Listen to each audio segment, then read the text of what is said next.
माननीय सभापति जी, मेरा प्रश्न था कि परिचालन अनुपात से वित्तीय मापदंड का पता लगता है रेलवे का। 2024-25 को मेरी जानकारी के मुताबिक 98.22% अनुमानित, जिसका अर्थ परिचालन का खर्च। तो ये अनुपात जितना कम होगा रेलवे के लिए उतना बेहतर माना जाएगा। मैं माननीय मंत्री से ये जानना चाहता हूँ कि ये परिचालन अनुपात इतना अधिक होने के क्या कारण है और इसमें सरकार ने पिछले कुछ वर्षों में क्या प्रयत्न किए और भविष्य में क्या प्रयत्न करेंगे। साथ ही साथ रेलवे का बेरोजगारी दूर करने में या लोगों को नौकरी देने के मामले में क्या परिस्थिति है, मैं माननीय मंत्री से आपके माध्यम से जानना चाहता हूँ। डॉक्टर अशोक कुमार मित्तल।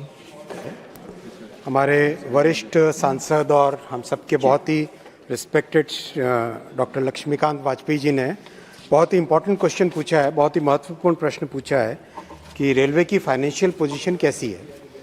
मैं आपके माध्यम से माननीय सांसद जी को बताना चाहूँगा कि जो पिछले 10 वर्षों में बहुत ही कंसर्टेड तरीके से जो एफर्ट्स हुए हैं, और माननीय श्री पीयूष गोयल जी यहाँ पे बैठे हैं, जितना आपने एक बहुत ही सिस्टमेटिक तरीके से रेलवे का फ्रेट को बढ़ाना, पैसेंजर का रेवेन्यू बढ़ाना, कॉस्ट पे कंट्रोल लाना, तो इस तरह से माननीय प्रधानमंत्री जी के नेतृत्व में इन 10 वर्षों में रेलवे की फाइनेंशियल हेल्थ में बहुत सुधार आया है।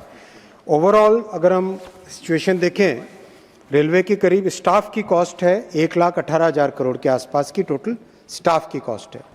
पेंशनर्स करीब 18 लाख पेंशनर्स हैं, 12 लाख के आसपास करीब एम्प्लॉयज़ हैं और 18 लाख के आसपास पेंशनर्स हैं। पेंशन की कॉस्ट करीब 65,000 करोड़ है, 65,000 करोड़ है।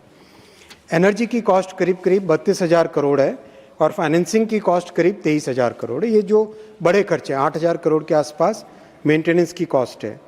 ओवरऑल करीब 2,74,000 करोड़ की टोटल कॉस्ट आती है।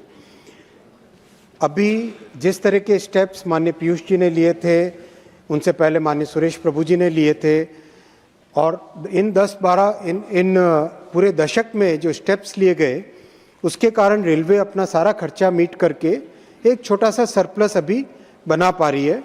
और इसमें जो प्रधानमंत्री जी का बहुत दूरदर्शी निर्णय था, उस निर्णय की भूमिका बहुत बड़ी है। माननीय सभापति जी, जिस तरह से माननीय प्रधानमंत्री जी ने निर्णय लिया कि रेलवे को कंप्लीटली विद्युतीकरण करेंगे, पूरे देश के नेटवर्क का विद्युतीकरण करेंगे, मैं उसका बेनिफिट जो हुआ देश को, एनवायरनमेंट के पॉइंट ऑफ व्यू से तो बेनिफिट हुआ ही हुआ। डीजल के कंपैरिजन में इलेक्ट्रिकल सिस्टम का एनवायरमेंटल इम्पैक्ट करीब 95% बेटर होता है, 95%। लेकिन जो फाइनेंशियल बेनिफिट हुआ वो भी आपके माध्यम से रखना चाहूँगा। एनर्जी की कॉस्ट, एनर्जी में डीजल और इलेक्ट्रिकल एनर्जी दोनों मिला के जो कॉस्ट आती है, वो 4 साल पहले करीब 37,000 करोड़ थी, 37,841 crore.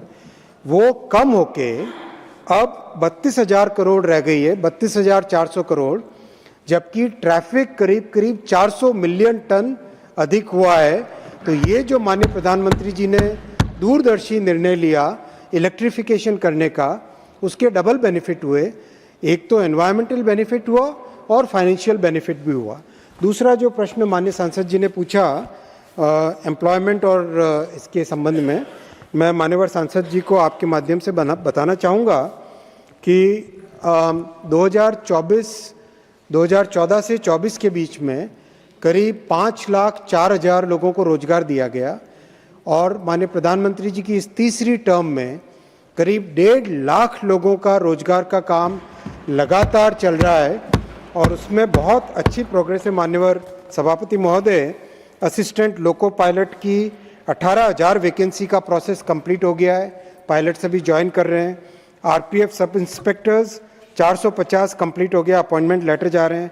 RPF constables 4,200 first stage exam complete हो गया है। टेक्नीशियंस 14,300 का कंप्लीट हुआ। Junior engineer 8,000, paramedical 1,300, NTPC graduate यानी जो स्टेशन मास्टर वगैरह उस कैटेगरीज में 8,000 एग्ज़ाम बन गए। आगे का प्रोसेस चल रहा है। ओवरऑल करीब 2.5 करोड़ एप्लीकेंट्स हैं और 15 भाषाओं में हर क्षेत्रीय भाषा में, जैसे हमारे वरिष्ठ मंत्री श्री शिवराज सिंह जी ने अभी एग्रीकल्चर में बताया, रेलवे में भी 15 भाषाओं में परीक्षाएं चल रही है। 300 शहरों में हर जगह 3-3 शिफ्ट में एग्ज़ाम्स हो रहे हैं, कई जगह 2 शिफ्ट में, कई जगह सिंगल शिफ्ट में। और माननीय सभापति महोदय, वॉर रूम बना हुआ है। कोई भी एग्ज़ाम सेंटर से छोटी कंप्लेंट भी अगर आती है तो उस पर तुरंत एक्शन लिया जाता है, क्योंकि हमारे युवाओं की जो एस्पिरेशन है कि रेलवे के साथ जुड़ें, उसमें एकदम ट्रांसपेरेंसी के साथ, एकदम पारदर्शिता के साथ माननीय प्रधानमंत्री जी ने जो फाउंडेशन रखी है, जो मार्गदर्शन दिया है, उसी के माध्यम से करीब 1.5 लाख लोगों को और रोजगार दिया जा रहा है। राजनीति हो या क्रिकेट, देश विदेश की ब्रेकिंग हो या आपके मोहल्ले की बड़ी खबर, सब मिलेगा एक ही ऐप में, सबसे तेज और भरोसेमंद। अभी डाउनलोड करें दैनिक भास्कर डिजिटल।